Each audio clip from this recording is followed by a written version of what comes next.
There's a word that you just can't get out of your mouth. It's got one syllable and three letters, but it's the heaviest word you've ever tried to say. You can say the word higher power, say those words. You can say the word universe. You can say something bigger than yourself. And when you do, no one blinks. You don't blink, but it gets caught in your chest when you try to say it. Someone else says it out loud and something in you just tightens up. You flinch. The flinch isn't that you don't believe in something greater than yourself. It's that three-letter word. That three-letter word is God. So where does that gut reaction come from? Well, there's two very different men that have the same type of reaction. One grew up in a pew in a church, and the other one never set foot in a church. Maybe no one ever asked you what you thought when you felt the word God or heard the word God, and it had a visceral reaction in your body. It got used on you. It was used to manipulate you in some way, to maybe shame you into some sort of behavior. Or it was a correction that was dressed up as a holy thing. What's your version? What's coming up in your mind right now when I say that word God? Hopefully it's not too big of a trigger for you. So whatever that is, I'm going to talk about that today. It's that version you've been reacting to ever since, that thing that you had that visceral feeling, that flinch. So today, I hope to fix that.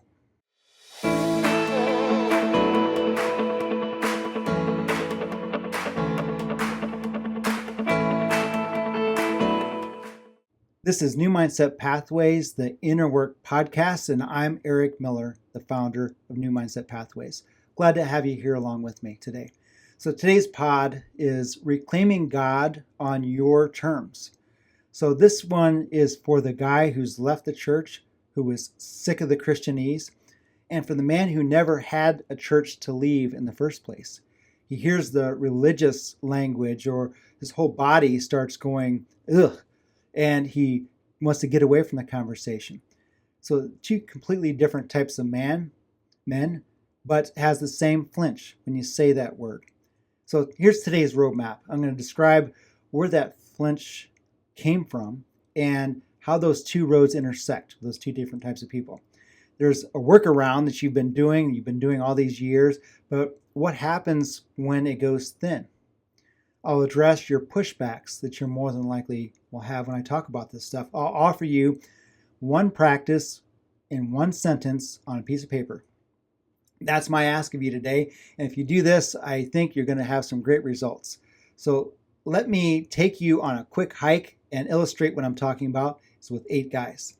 There's a man I know, and I'm going to call this guy Paul because he wouldn't want you to know his name and the details about his life.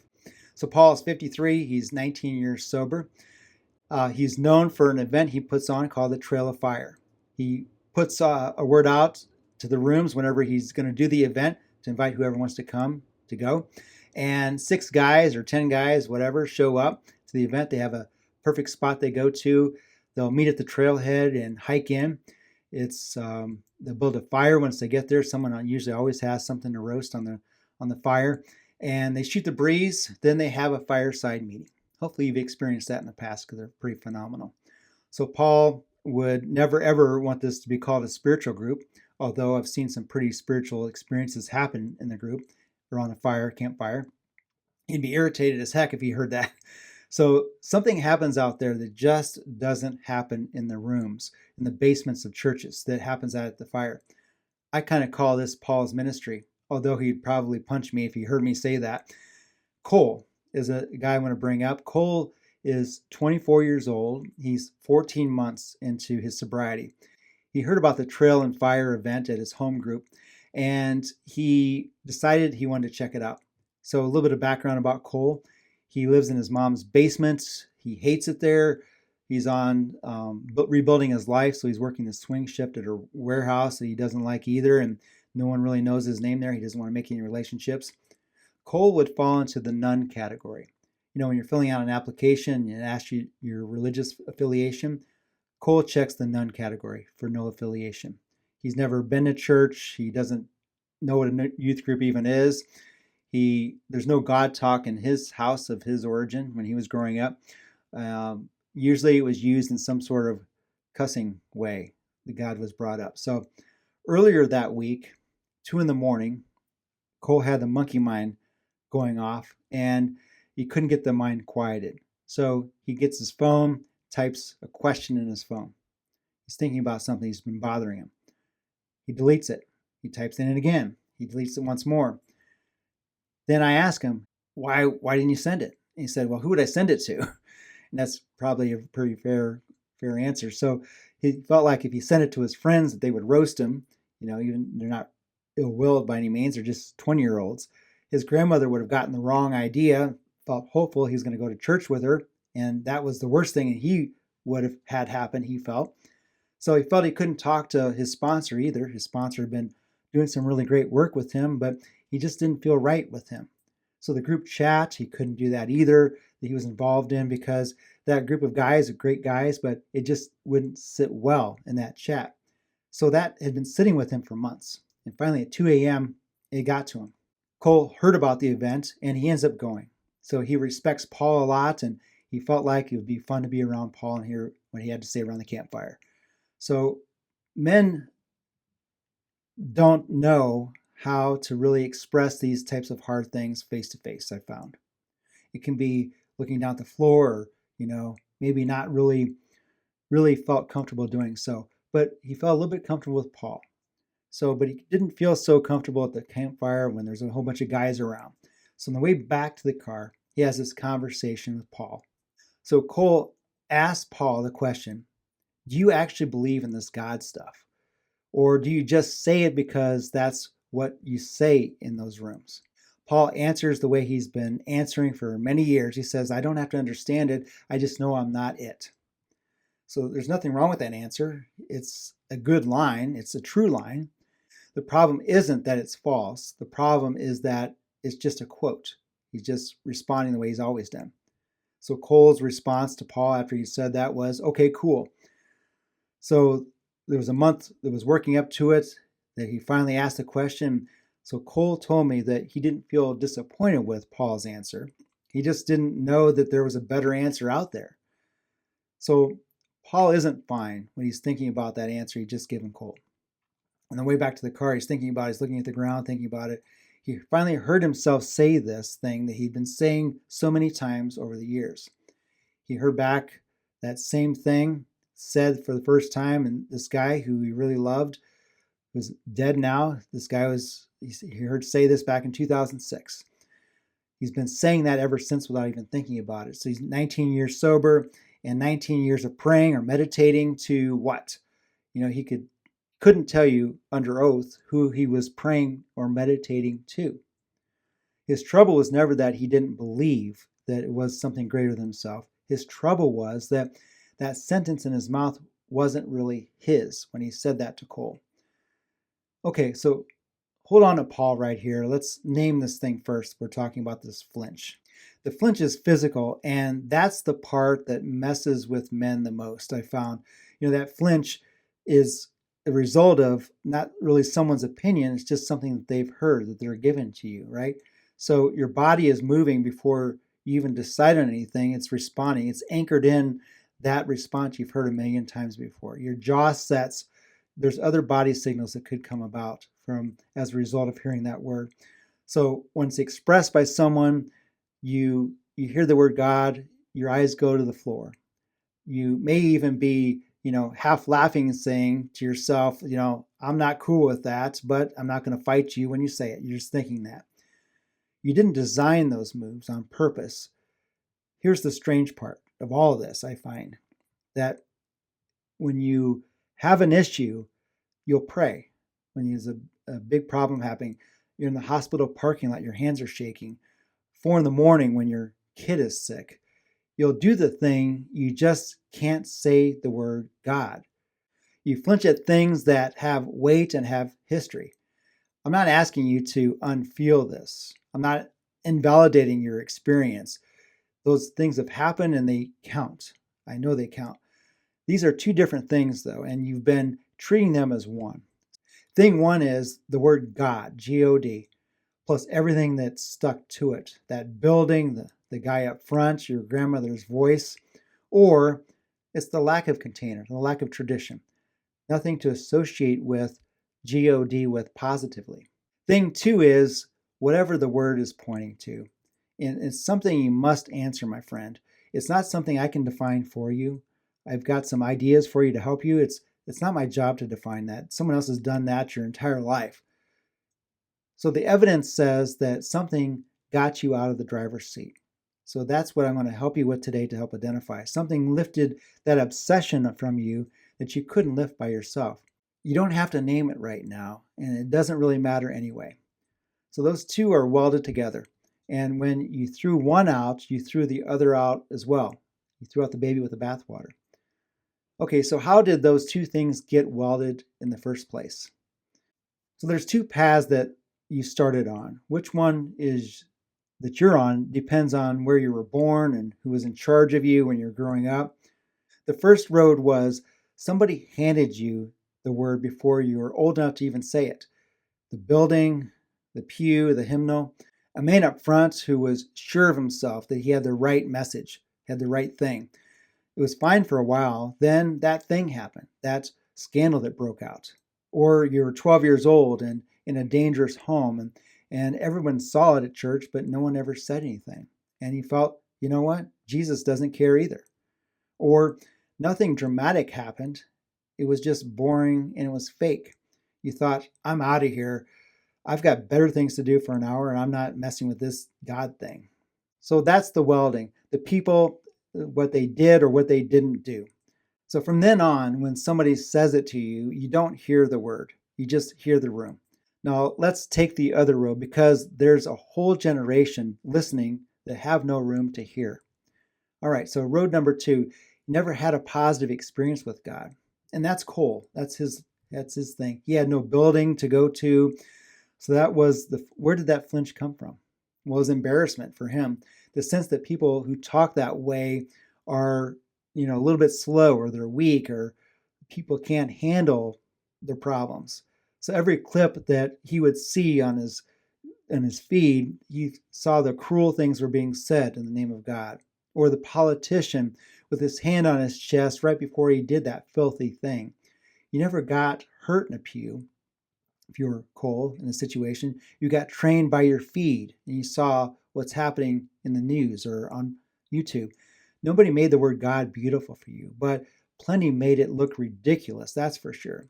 Saying it out loud costs you social standing when you say it, so you just don't because it's cringy.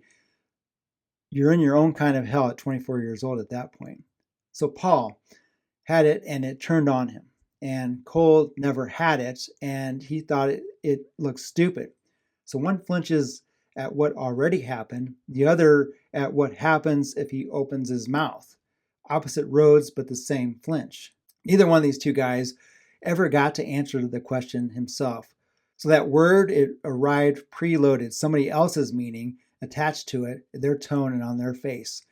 I'm not going after your doubts. I have no problem with you having doubt. I'm going after the part where somebody else already decided this for you. So let me tell you what that word actually is. It's a coat. Let me use this metaphor. The word God is a coat that was cut for somebody else. It's hung in the hallway you walk through. Somebody else said, here, you need this coat to stay warm. Put that on your shoulders. But it never fit. The sleeves were too long. The shoulders were too tight. And it reeked of a house that you didn't like being in. You shrugged it off. And that was the right call to make at the time. So to be clear on this, leaving was a healthy move for you to make. But here's the trouble. You walked away from the coat and you decided you were done being warm. And that's the mistake. It takes some people most of their lives to catch it, to figure that out. The coat was never the thing itself. It was somebody's attempt to try to keep you warm. Some did a decent job, some did a really lousy one. You threw the whole idea out either way. So Paul was the other version of the same problem. He never took off the coat. He wore it for 19 years and it kept him alive. Not knocking that at all, but he never looked at the tag. He never asked whether the thing he was wearing was even his. So one of you left it in the church lot. The other one never took it off. Neither one of you got measured for that coat. Okay, enough of that. So, what have you been doing instead? Here's the workaround.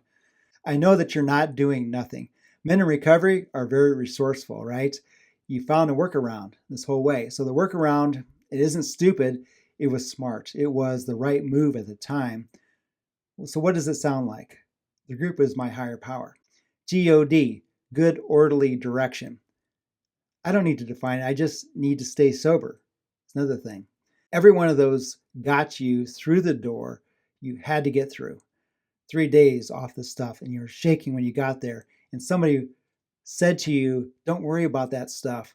Just don't drink and keep coming back. You heard that? That was good counsel.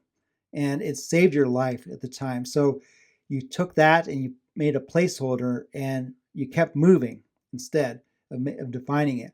So with every intention of coming back to it someday, but you never did. So what I see over and over again in these rooms is the placeholder gets thin. Not in year 1, you got plenty of stuff to do at that time. Usually about year 5, and then again in 12, and for Paul, year 19. It shows up when your kid gets diagnosed with some disease, or somebody you love dies, and the person there at the funeral says that they're in a better place now, or your girlfriend left you, or your wife left you, or 3 in the morning, you're not in danger of drinking, you're just alone with it then. You go to pray and then you stop because you can't tell if anyone's on the other end listening to you. So that's the moment. That's when you find out whatever's out there isn't something you can lean on. It'll hold a coat, but it won't hold you up. It's not at all a failure of your recovery program, my friend. I want to say that. It kept you alive in the circumstance. It kept you honest, and it gave you the fellowship, which is so important, but it was never built to write your definition for you. It said, go find one, but most of us heard only the first half and skipped the second and moved right on. So there's a lot of evidence that something is doing for you what you can't do for yourself. So let me ask you, did that obsession lift? Not can you explain it, but did it lift? Have you watched someone come back in the room after they've gone out 2 or 3 times and come back? So saw someone get their job back, their house back, their car back, maybe even their kids back. Has the right thing ever arrived to you and is fully formed? You can't explain it. Maybe not what you wanted, but a solution to a problem, and you couldn't say where it came from. Have you ever been given more than you had coming due to you? What pops in your head right now when I say those things? Does something spark a thought? Well, that's a real field report, if it did. So Paul had 19 years of field reports, and he never even read one of them. You've been in the front row of your story that's on the screen for years, and you never realized that that miracle that was happening was for you. So by the way, I'm not asking you to manufacture a God. I'm asking you to describe one. So hopefully there's a distinction there. And an honest description ends up less comfortable and not more. I'll warn you that. You can't argue with a coat. You can only wear it or leave it. When you write something down, it asks something of you. I hope that's not too harsh. So let's get back to Paul, again, back on the trail. So after the walk, Paul did what most men do. He thought about it, it was just uncomfortable, and then he did nothing. In his words, I could hear myself doing it, that inner critic going, you don't know what you're talking about, man. Well, once you notice the borrowed sentence, you can't unnotice it. And that's what had happened to Paul on that trail. So he brought it to me. What I did was way less than what you might think. I didn't give him a definition. I got mine, it's not his. The question I asked was, when have you known something was carrying you? Not believed it, but known. What did it do? Not what is it? What did it do? So think if you were telling Cole what you meant in your own words and nothing you heard in a meeting. What would come out? So long silence after those questions, and 19 years of sponsoring half the country, it seemed like. He said, I don't know. Well, that's an honest answer. Probably the first honest thing about God he had said in decades. So why a sentence? Why not just think on it for a while? Because the welding happened with words. Somebody else's words got there first. You don't unweld it by feeling different about it, not by more meetings, not by waiting. Words are what did it in the first place. Words are what undo it also, and they have to be yours. Saying I don't know isn't a wall, my friend. It's a starting line. So let me tell you what to do with that. So write down a one sentence definition of what a higher power is to you. And these can't be borrowed words. So one sentence, one piece of paper, and don't do it on your phone. So I want to offer you some guardrails to help you with this. And it can't be something you've heard in a meeting, and definitely not God, no good direction. And it can't be the group. If you've heard this phrase, then don't use it. And no church vocabulary either like no almighty or no heavenly father or no creator. Don't use those for now. Not because they're wrong. It's some of them are very beautiful to say. And you can come back to those in a while, but they're out for today because you can hide behind them. They're too smooth and you'll finish the sentence without even thinking about it. So describe what it does, not what it is. What is it is a question for people with degrees, and you'll be at that for a decade. I've been doing this for a long time. So what does it do? You can answer tonight. It has to be true to what you actually have seen in your life, not what you wish, not what sounds good from a podium or from a speaker. It's the honest sentence, and small, and let it be small. Paul's first one was something like this. Something keeps handing me another shot at being a decent human being.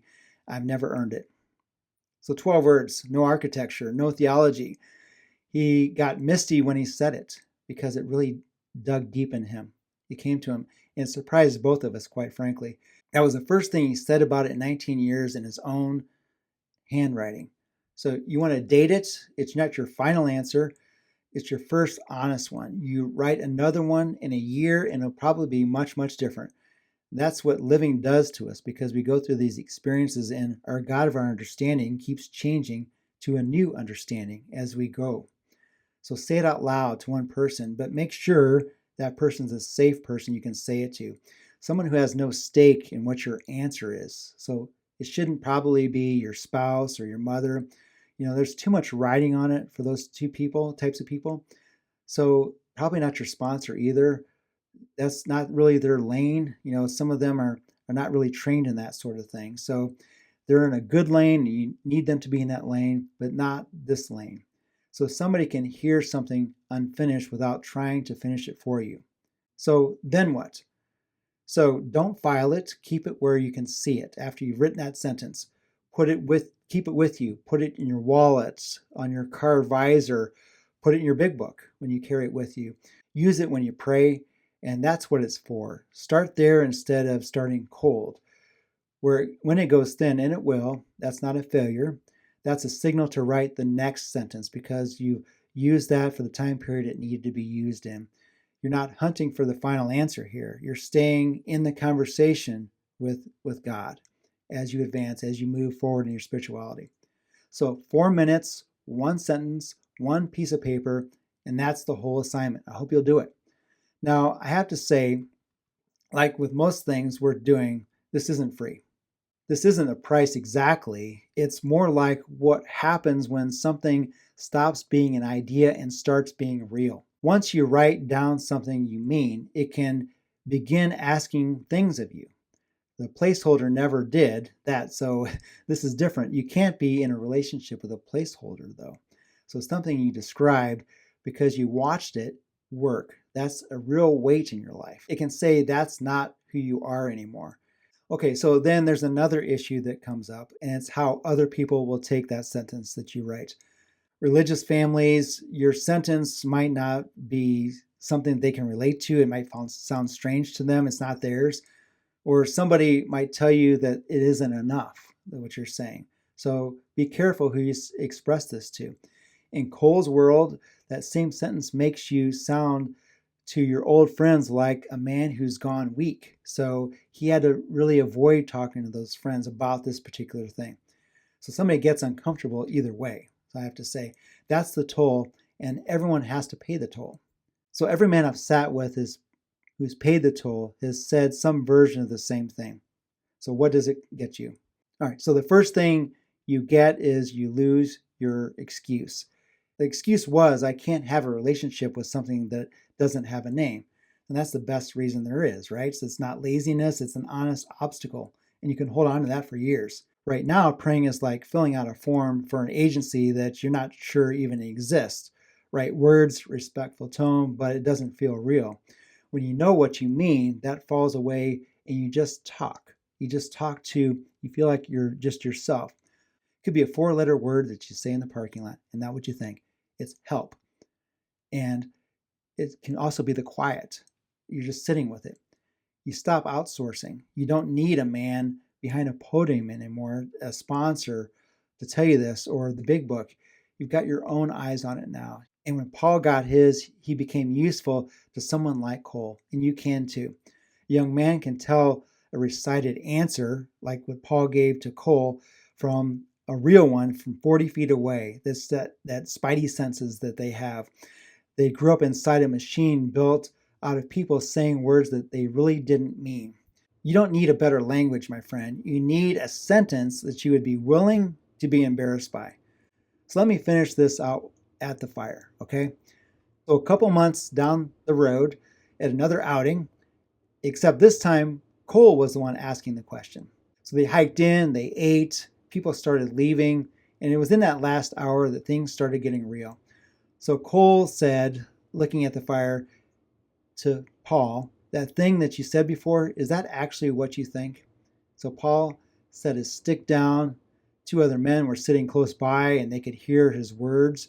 No, that's what the guy told me back in 2006. Here's what I really think. He said the 12 words out loud this time. He said, something keeps handing me another shot at being decent, and I've never earned that. So it was awkward coming out of Paul's mouth, but he said it nonetheless. Cole's response was, yeah, okay. But he took it to heart, what he had to say. Days later, he asked how he would go about writing one himself. Hey, look, man, I know that no one's ever asked you what you thought. That's the injury underneath the flinch. You've been reacting to someone else's version your whole adult life.